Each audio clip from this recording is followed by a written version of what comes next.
ఇంట్లో ఉన్న బంగారాన్ని విడిపించి ఆ రోజు ఆన్లైన్ రేటుకే మేము కొంటాం. Sharma gold company. నమస్తే, వెల్కమ్ టు సుమన్ టీవీ. నేను గిరిజ. ఇవాళ మనతో పాటు ప్రముఖ జ్యోతిష్య వాస్తు పండితులు, జ్యోతిష్య శిక్షణ నిపుణులు, లలితాదేవి ఉపాసకులు, బ్రహ్మశ్రీ నానాజీ పట్నాయక్ గురువు గారు ఉన్నారు. వారితో మాట్లాడిద్దాం. గురువుగారు నమస్కారం. శ్రీమాత్రే నమః.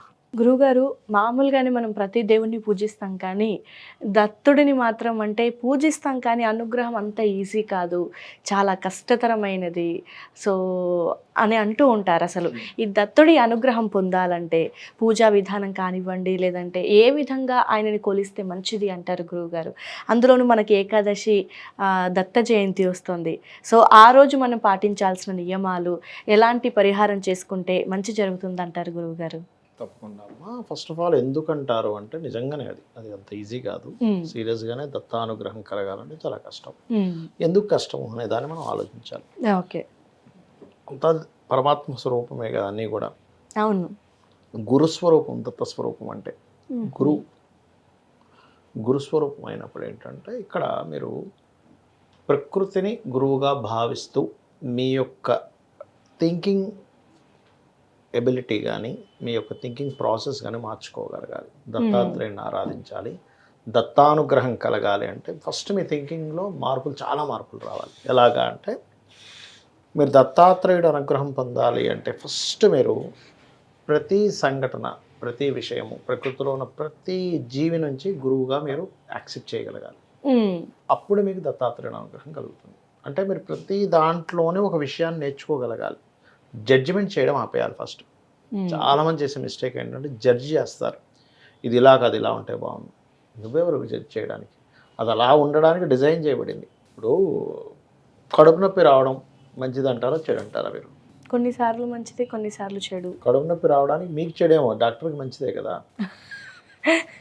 ఆయనకు డబ్బులు వస్తాయి కాబట్టి పంచర్ అయింది, అది మీకు ఇబ్బంది ఏమో. పంచర్ చేసేవాడికి మంచిది. అప్పుడు అవి జరగలేదు, పరిస్థితి ఏంటి? డాక్టర్ ఎట్లా బతకాలి? వాళ్ళు బతకటం కష్టం. పంచర్ చేసుకునేవాడు ఎలా బతకాలి? లేకపోతే ఇంకొక పర్సన్ కళ్ళకి సైట్ వస్తుంది, కళ్ళద్దాల డాక్టర్ ఎలా బతకాలి? లేకపోతే మీకు ఒక వెరైటీ నచ్చట్లా, రోజు డిఫరెంట్ వెరైటీస్ తినాలనే టేస్ట్ పెరిగింది మనిషికి. డిఫరెంట్ వెరైటీస్ కనిపెట్టేవాడు ఎట్లా బతకాలి? అంటే నేను అనేది ఏంటంటే ఒక సైకిల్. ఈ సైకిల్ని మీరు అర్థం చేసుకునే వరకు మీకు దత్తానుగ్రహం కలగదు. ప్రతి ఒక్కరిలో ఒక గురువుని చూడనంత వరకు మీకు దత్తానుగ్రహం కలగదు, గుర్తుపెట్టుకోండి. అంటే ప్రతి జీవిలోని మీరు గురువుని చూడగలగాలి. ఒక చీమ నుంచి మనం ఏం నేర్చుకోగలం? ఒక చిన్న పిల్లవాడి దగ్గర నుంచి మనం ఏం నేర్చుకోగలం? ఒక పెద్ద గురువు నుంచి మనం ఏం నేర్చుకోగలం? ఒక సంఘటన నుంచి మనం ఏం నేర్చుకోగలం? ఒక సంఘటన జరిగింది, బ్యాడ్ అండ్ గుడ్ సంఘటనలు అంటే ఏముండవు. అన్ని సంఘటనలు మనం దాంట్లోంచి బ్యాడ్ తీసుకుంటున్నాం లేదా గుడ్ తీసుకుంటున్నాం. ఒక సంఘటన నుంచి మనం ఏం నేర్చుకుంటున్నాం? ఈ రోజు నుంచి మనం ఏం నేర్చుకుంటున్నాం? ఈ క్షణం నుంచి మనం ఏం నేర్చుకుంటున్నాం? నేర్చుకోవడమే మీరు పనిగా పెట్టుకుంటే అప్పుడు మీకు దత్తానుగ్రహం కలుగుతుంది. అంతేగాని ప్రతి ఒక్కరిలో మీరు పాయింట్అవుట్ చేసుకుంటూ వెళ్తే మీరు దత్తానుగ్రహానికి అర్హులు కాదు. ఎందుకంటే దత్తాత్రేయ స్వరూపం ఒక స్వరూపం కాదు. బ్రహ్మ, విష్ణు, రుద్ర ముగ్గురు. అంటే సృష్టి, స్థితి, లయ. సృష్టి ఎలా సృష్టింపబడుతుంది, ఎలా నడుస్తుంది, ఎలా లయమైపోతుందని మీ అబ్జర్వేషన్ చేస్తూ ఉండాలి.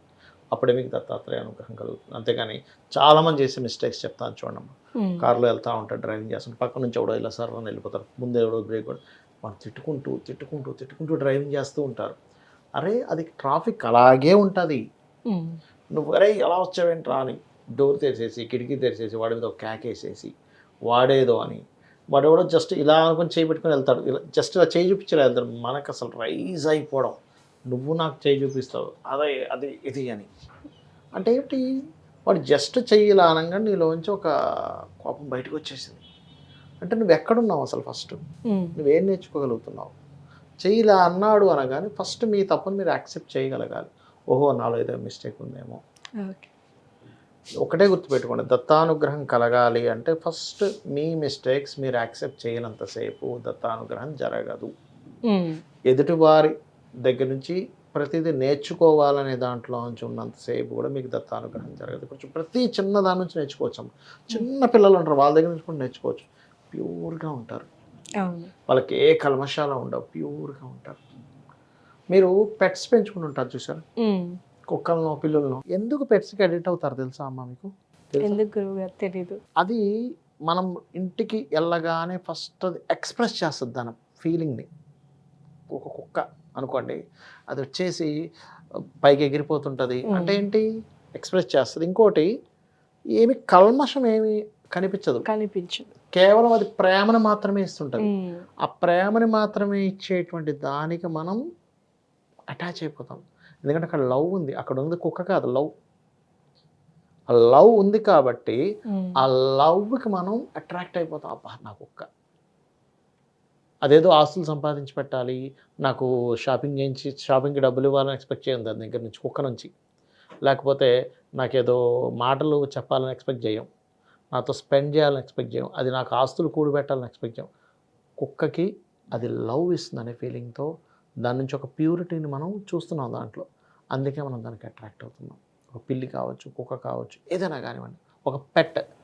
ఓకే, అలాగే ఎప్పుడైతే మీరు మొత్తం విశ్వంలో ఉన్న ప్రతి జీవిలోని ప్రతి దాంట్లోని కేవలం ప్రేమను కనుక మీరు చూడగలిగితే, మీరు అనుకోవచ్చు ఏమండి అంతా కన్నింగ్ ఫెలోస్ ఉన్నారు చుట్టూ, అందరూ స్వార్థపరలేదు. అయ్యో అది స్వార్థం కానే కాదంటా నేను. ఎవరికి వాడు జాగ్రత్తగా ఉన్నాడు, సొసైటీ మారిపోతుంది. ఆ జాగ్రత్తను మీ కోణంలో స్వార్థం అనే కోణంలో చూస్తున్నారు. స్వార్థపరులు కూడా ఉన్నారు, లేనట్లే. ఒక 5% 10% ఉన్నారు, లేరనకూడదు. కానీ మిగతా 90% ఆఫ్ పీపుల్ భయంగా ఉన్నారు. అమ్మో ఏమవుతుందో, వీళ్ళతో మాట్లాడితే ఏమవుతుందో, వీళ్ళతో ఈ విషయం చెప్తే ఏమవుతుందో, సరదాగా ఎక్కడ ఏ విషయం మాట్లాడినా అది ఎక్కడికి వెళ్ళిపోతుందో, దీనివల్ల నాకేదైనా ప్రాబ్లం వస్తుందేమో అని కొంచెం జాగ్రత్తగా ఉంటున్నారు. ఆ జాగ్రత్తని మన పాయింట్ ఆఫ్ వ్యూలో మనం దాని స్వార్థమనో కన్నింగ్నెస్ అనో అంటున్నాం. ఇప్పుడు చూడండి అమ్మా, ఇప్పుడు నేను ఒకరి మీద అరిసాను అనుకోండి ఉదాహరణకి, వాడి పాయింట్ ఆఫ్ వ్యూలో నాకు పొగరుంది, నాకు గర్వం ఉంది, కానీ నా పాయింట్ ఆఫ్ వ్యూలో నాకు బాధేసింది. ఎప్పుడు కూడా మీ పాయింట్ ఆఫ్ వ్యూలో కాకుండా ఎదుటి వాళ్ళ పాయింట్ ఆఫ్ వ్యూలో మీరు ఆలోచించగలిగితే అప్పుడు దత్తానుగ్రహం కలుగుతుంది. ఓకే, అంటే సృష్టి స్థితి లయ కారకుడు దత్తాత్రేయుడు. అంటే అసలు ఆ విషయం ఎలా పుట్టింది, ఎలా నడుస్తుంది, ఎలా కంప్లీట్ అవుతుంది, అది కేవలం బ్రహ్మ విష్ణు రుద్ర స్వరూపాలకే కాదు, ప్రతి విషయానికి ఉంటుంది. ఎలా పుట్టింది, ఎలా నడుస్తుంది, ఎలా కంప్లీట్ అవుతుంది, దీని పుట్టుక ఎందుకు ఇలా పుట్టింది, ఇది ఎందుకు ఇలా నడుస్తుంది, ఎక్కడ ఎండ్ అవుతుంది అనే ఒక క్లారిటీ మీకు వస్తే అదే దత్తానుగ్రహం. అది రానంతసేపు మీరు దత్తుడికి దగ్గర అవ్వలేరు. దత్తానుగ్రహాన్ని పొందాలని మీరు జపం చేసేటప్పుడు, దత్త సంబంధించిన ఏదైనా ఒక మూలమంత్రం తీసుకొని చేసేటప్పుడు అనేకమైన ఆటంకాలు కలుగుతాయి, అనేకమైన పరీక్షలు వస్తాయి. అంటే ప్రతి చిన్నవాడు కూడా మిమ్మల్ని అవమానిస్తూ ఉంటాడు. మీరు అందులో దత్తుడిని చూడగలగాలి. మీరు అద్భుతంగా అద్భుతంగా ఒక పని చేసినా సరే ఇదేం లేదు పో అంటారు, దాన్ని మీరు యాక్సెప్ట్ చేయగలగాలి. సీరియస్గా చెప్తున్నా. అదేవిధంగా మీరు ఒక మంచి పని చేసినా అక్కడి నుంచి ఒక అవమానం వస్తుంది, దాన్ని కూడా మీరు యాక్సెప్ట్ చేయగలగాలి. అవన్నీ యాక్సెప్ట్ చేయగలిగితే అప్పుడు మీకు దత్తానుగ్రహం వస్తుంది. కానీ ఒక్కసారి దత్తానుగ్రహం వస్తే అష్టసిద్ధులు వస్తాయి. అంటే మీరు సంకల్ప మాత్రం చేత ఏదైనా క్రియేట్ చేయగలగాలి. మీరు ఇప్పుడు ఉదాహరణ అనుకున్నారు, ఇప్పుడు సీఎం గారు వచ్చి నాతో మాట్లాడితే బాగుంది అంటే సీఎం కారు వెళ్తే ఆగి మీతో మాట్లాడి వెళ్తాడు. సీరియస్గా చెప్తున్నా ఈ మాట. వర్షం పడితే బాగున్నాను, వర్షం పడుతుంది. ఇప్పుడు అక్కడెక్కడో అన్యాయం జరుగుతున్నారు, వీడికి ఇట్లా జరుగుతుందండి, ఇది మారాలి అనుకుంటే మారుతుంది. ప్రతి ఒక్కటి జరుగుతుంది. అష్టసిద్ధులు మీ వశం అవుతాయి, దత్తానుగ్రహం జరుగుతాయి. కాకపోతే వీటన్నిటికంటే ముందు మనం ఇట్లా ప్రిపేర్ అవ్వగలగాలి, మనం ఇలా ఉండగలగాలి. అప్పుడు మీకు దత్తానుగ్రహం జరుగుతుంది. అదర్వైజ్ కలగదు. జరిగే మార్పులకి సిద్ధంగా ఉండాలి, అర్థం చేసుకోగలగాలి, ప్రకృతిని క్లియర్గా మీరు యాక్సెప్ట్ చేయగలగాలి. ఓకే గురువు గారు. జై గురుదత్త, శ్రీ గురుదత్త, లేదా దిగంబర శ్రీ పాదవల్లభ దిగంబర, ఈ నామం చేయండి, ఖచ్చితంగా దత్తానుగ్రహం జరుగుతుంది. భక్తితో చేయాలి. భక్తి ఈజ్ మోస్ట్ ఇంపార్టెంట్, భావన ఈజ్ మోస్ట్ ఇంపార్టెంట్. మీరు కాళిదాస్ చూసే ఉంటారు, మహాకవి కాళిదాస్. ఆయన ఎన్ని ఒత్తులు దీపం వెలిగించాడు, ఏ ఆసనం వేశాడు, ఏ ముద్ర వేశాడు, కేవలం భక్తి. అమ్మవారు వస్తుంది నేను తలుపు తీయను, అమ్మవారు వచ్చాక తలుపు తీయనంట, నాకు విద్య ఇస్తేనే తలుపు తీస్తా అంట అనుకున్నాడు. అమ్మవారు నమ్మింది, అరే నేనున్నానని నమ్మాడా, నేను లోపలికి వెళ్తానని నమ్మాడా, తలుపు తీయనని తలుపు వేసేస్తే నేను లోపలికి రాలేను అనుకుంటాను. ఎంత అమాయకత్వం వీడి భక్తిలో ఉందనుకుంది, అనుగ్రహించింది. సో భక్తి ముఖ్యం ఎలా చేసినా కూడా.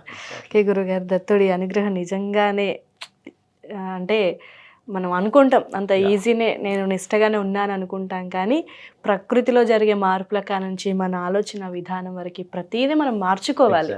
అది మార్చుకున్నప్పుడే వచ్చిన భక్తియే ప్యూర్గా ఉంటుంది. ఓకే గురుగారు, చాలా చక్కటి విశ్లేషణ అందించారు గురుగారు, ధన్యవాదాలు. శ్రీమాత్రే నమః.